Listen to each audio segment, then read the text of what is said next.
Mes chers compatriotes, notre nation se trouve une fois de plus confrontée à une menace qui vise son existence même, son identité, son unité, sa dignité et son honneur.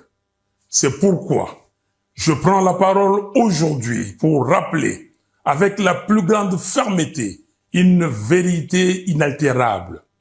Aucun accord de prétendue intégration économique régionale ne peut être envisagé tant que la souveraineté et l'intégrité territoriale de la RDC sont bafouées. Comment peut-on parler de coopération lorsque les forces rwandaises et ougandaises occupent nos terres, exploitent nos ressources et provoquent les déplacements, la mort et la souffrance de nos concitoyens? J'affirme haut et fort que l'accord cadre signé le samedi 15 novembre 2025 à Doha ne saurait constituer la base d'un accord de paix durable. Les discussions de Doha devaient se limiter à la mise en œuvre intégrale et sans complaisance de la résolution 2773 des Nations Unies et la définition des modalités du cessez-le-feu et non à la signature d'un accord d'abdication qui mettrait en péril l'avenir de nos enfants. Notre nation n'est pas à vendre. Notre souveraineté n'est pas négociable. Et l'intégration régionale ne peut se faire qu'entre États égaux, libres et respectueux des frontières.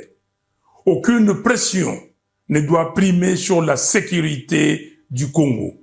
Aucune manœuvre ne doit détourner notre marche vers la cohésion nationale.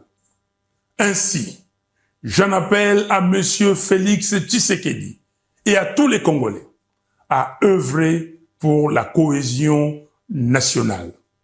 Une cohésion véritable qui ne peut naître que d'un dialogue national inclusif. Monsieur Tshisekedi, au nom de notre peuple, meurtri mais toujours debout, je vous invite à convoquer sans délai le dialogue national.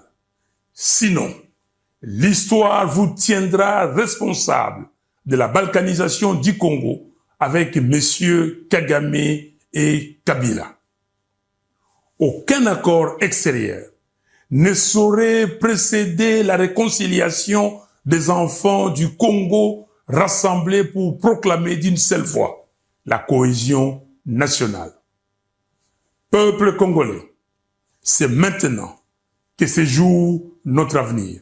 C'est maintenant que chacun doit s'élever pour défendre ce qui reste la valeur sacrée de notre histoire, l'intégrité territoriale du Congo. Jeunesse congolaise, vous qui êtes l'âme vive de la nation, l'heure n'est plus à la résignation.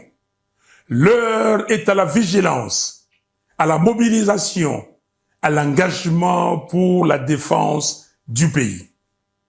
Tenez-vous prêts. Un peuple uni ne sera jamais vaincu. Un Congo debout ne sera jamais balkanisé. Je vous remercie.